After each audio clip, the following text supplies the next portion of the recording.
على الطريق اللي نهايته بداية بلا قبل الخيال يعيش جوه والقديم يجدده، اللون ياخذ راحتي وارتاح من ضيق الخلق، محتاج لي سجات عيد الراحة المستبعدة، ياخذني التفكير لابعد مرحلة وابعد رباق واعيش في غربة على الواقع ورحلة مجهدة، منها يمر البال في ضيقه وهم ما يطاق، واميل للعزلة واشوف ان الظروف معقدة، اصعب من شعور الفراق الا شعور الاشتياق، هم من يطاول راعي الفرقة ونار موقدة، من يكثر التفكير في الدنيا ولهوات الفراق يمكن يبين الحزن في عينه ويجفى مرقده، كافحت في الدنيا بعز وذقت شيء ما يذاق، ما مرت الظروف الليالي باردة ومبردة، بيني وبين العز واسلوم العرب عقد اتفاق، رصيدي اللي ما ملكته في بنوك الاصداء، رزقي وتوفيقي على الله خالق السبع الطباق، اعيش لحظتي ولا افكر في بكره وابعده، كم من سليم شكله معافى وتفكيره معاق، يمشي على البيضا برجلينه وعقله في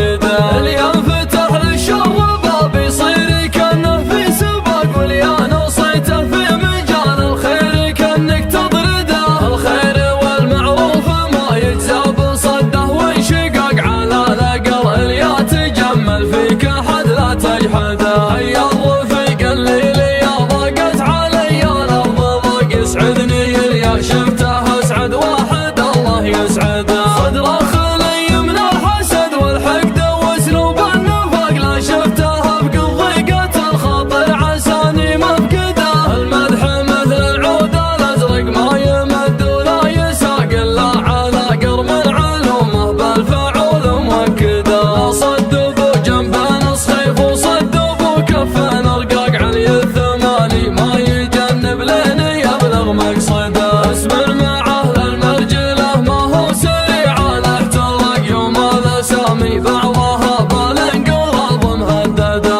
يكرم عن الهفات والزلات والهرجات دقاق، لها نراس تعب الاجيال قبله وابعده، يسعى لفعل الخير والمعروف والحق الحقاق، من يحتزم في المحزم المليان يبشر بسعده، يا علي بن عظه فعولك تشرح صدور الضياق، صبي من المسعود يقف كل ما حان وعده، انت المشرف في الوطن والدبلوماسي في العراق، وتبين في يوم يجف الدم وسط الورده، اخوك يوسف ما ضرب الهينه والانفهاق، هو مسندك في حزه الشدات وانت مسنده، عزوة ثماله للغدا للخيل في الحرب اصطفاق، يبطي معادي همه يونس على الكبد الهدى، روس الرجال اللي لهم في سلم الطله وثاق، يحكي به التاريخ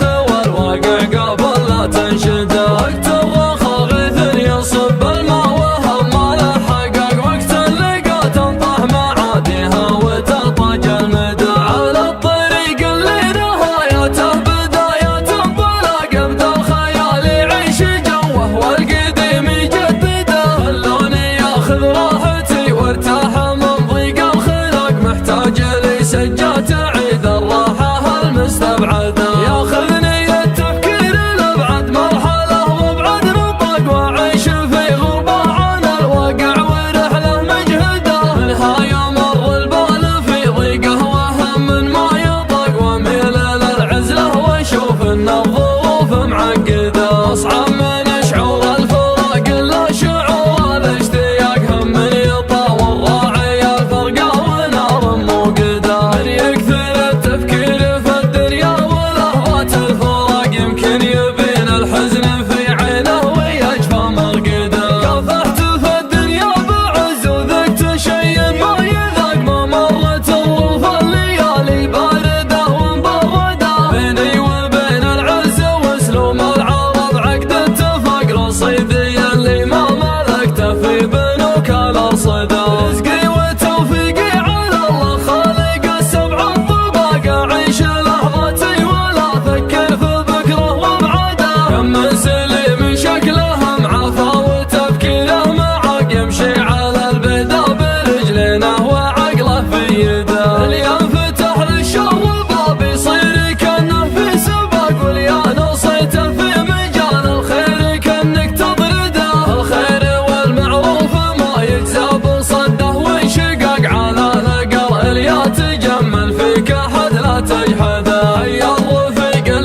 الشتا.